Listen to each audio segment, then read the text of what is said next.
Hey y'all, just got done with today's workout. We have Elizabeth. This is a testing workout. It's a benchmark. It's a lot of fun. We do it a few times a year. We have another video for at-home variations or just kind of a more less technical variation. So cleans and ring dips are two very technical movements. So I'll put the link down in the description and on the WOD blog. But we have another variation with kettlebell swings and push-ups that you can also do. Feels very, very similar, but simpler. And for a lot of people, those simpler workouts let you push the pace even harder and can be a much better stimulus. So if you're interested in that, check out the description. So what we have is 21, 15, 9 cleans and ring dips. The cleans, the RX weights, 135 for guys, 95 for girls. And then what we want is whatever you're using, it's a testing day, so we want you choosing something, if this is your first time doing it, that makes you, as long as your technique is pretty good, makes you overreach a little bit. That way we can do the exact same thing over and over again and retest, retest, retest, retest. So that should be somewhere, whatever you're using, should be somewhere between the 45% to 55% range. If you've done it before, try and replicate it exactly, try and beat your time. And if you're trying to replicate something and you're below that 45% mark, that's when it's time to jump that weight up to the next level. Then we have ring dips. For a lot of people, ring dips are really difficult. And so if that's the case, but you still got them, we can just change these numbers. We can do something like 15, 12, 9, but we can change the numbers around. And then once you get to the point where that's getting easy, you can bump those numbers up to the 21, 15, 9. So just remember, we want something that will challenge you, kind of make you overreach, something that we can retest, retest, retest, retest, retest for a while before we bump up the variation. We can always scale ring dips further with push-ups. We can do it with banded ring dips. We can do it with ring dips with your feet on the box. There's a lot of variations there. So let's talk strategy. First of all, strategy is just gonna really depend what you're up to. So I've done this workout a lot of times. I've done it at the RX weight a bunch of times, and for me personally, I'm good at the body weight stuff, barbell stuff, weights, a little harder for me. So when I do the RX, I go singles on the cleans. I've done it so many times, and I get the same, basically within 5 seconds of the same score every single time, and that's just under the 5-minute mark, so like 4:50. Something like that. And that's just what I can do. I go singles. As soon as the bar hits the ground, I pick it up. As soon as it hits the ground, pick it up. I go unbroken on the ring dips. That's my score. Not a lot of room for me to improve with that strategy. So now I've adopted a new strategy. I make the rule of, and I do this in Grace and a few other workouts too, but I've made the rule that every set with the barbell has to be at least 3 reps. I can't do any singles, forcing me out of my comfort zone, forcing me to link these together. What I did is I bumped the number down to 115, so I'm going lighter, and what I have tended to see is the first time I've done it, I've gotten slower and worse times, which is surprising. The heavier, seemingly harder way, going singles, I did faster than the lighter way, going sets of 3. So today was the first day I actually got that time under the other one, which was pretty cool. It was something like 4:30 for me. I'm really excited about that.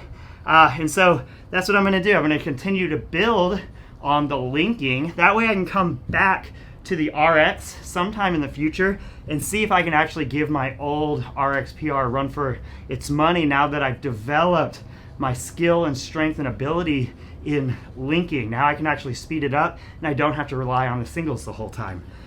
So that's one way to look at it. So if you are going heavier, if you're in these heavy ends, if you're competing with heavy weight, so often those singles are going to be faster if you can get yourself to pick that bar up over and over and over and over and over again. There's going to be a lot of reps starting from the ground, so you really have to make sure that you get organized on the way down and we're not picking it up like a monster. The way I like to think about it is if I set up well, the movement is going to be more efficient. If I set up like a monster, setting up is going to be easier, but the whole movement is going to be a lot harder. So I spend a little bit extra effort setting up. It really doesn't take much longer. Then that makes the actual exercise easier. With ring dips, if you're scaling them, it's just kind of breaking these up into rep schemes that are smart. Just like workouts we do with push-ups, avoid that hard rep at all costs, because if you hit that hard rep and you're on rep 15 here, you're going to be in a lot of trouble, not just finishing the 21. The grip is going to suffer, and then you're going to be in a lot of trouble on the round of 15. So if it means break it up more than you really want to, break it up more than you want to. You got to stay away from that hard rep. A lot of people, what we see with ring dips is they're pretty decent at kipping the way up. Every now and then we see people kicking their legs, and you'll probably see me on the video, and it looks like I'm kicking my legs a lot. And I think that's where the misconception comes in. Really, what I'm thinking in my head is bend at the waist to get into that jumping position and drive my hips up hard, just like I would in a jump, just like I would in a clean, just like I would in a kipping pull-up, muscle-up, all these other things. So I'm trying to bend, drive the hip up, and that's where that ring dip power. So there's no power in the leg kick. It's actually going the opposite direction. There's only power in the hip drive, and when you're hip driving, your legs happen to go down. The other tricky part, and you'll probably see me, it looks completely goofy, I know, is it just looks like I'm kicking my legs all over the place. Really, what I'm doing is I'm manipulating my center of mass. So if I'm long, oh geez, I should have practiced drawing this before I just started goofing around here. So those are my arms here, or I can be in a ball.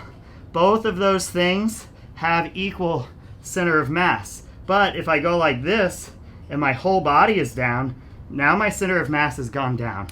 I've got videos on it that you can find in the kipping ring dip section. But really what I'm talking about is from the top, if I lower myself down, we know the negative aspect of exercises cause more muscle damage. So if I lower with the straight body position to arms being bent with a straight body position, I've displaced my weight this much. Instead, if I go from a straight body position and as my arms bend, I tuck my legs up, now my center of mass hasn't gone anywhere. So my center of mass on this one would be down here. Now my center of mass hasn't gone anywhere. So I've actually done almost zero work in the negative motion of the exercise, and then I can just brace the bottom, straighten my legs out, and now I'm ready to kip, where I come up and drive the hips up and press. So when you see me doing that kick, kick, kick, kick, kick, kick, kick thing going on, I'm kipping the way down to unweight myself for the negative part of the exercise. Then I'm readjusting and then kipping my way up to unweight that positive part of the exercise. So I'm not really doing much at all of pressing. So this is why training and testing are completely different. And in testing, I'm figuring out how within the rules I can manipulate my center of gravity and my mass and my technique to make the least amount of work possible. So actually, when I'm doing a bunch of ring dips, there's almost no pressing up or down. It's almost all supporting the bottom position. Supporting the bottom position is supporting the top position. There's very little press either direction if my timing is right. So that's what I'm up to. We have a kipping ring dip workshop on the Movement Link site. So check that out, because once you learn that double kip on the ring dip, it is tremendously easier than the other way and a lot faster too. So Elizabeth 21:15.9 cleans ring dips. Fastest are going to go unbroken on both.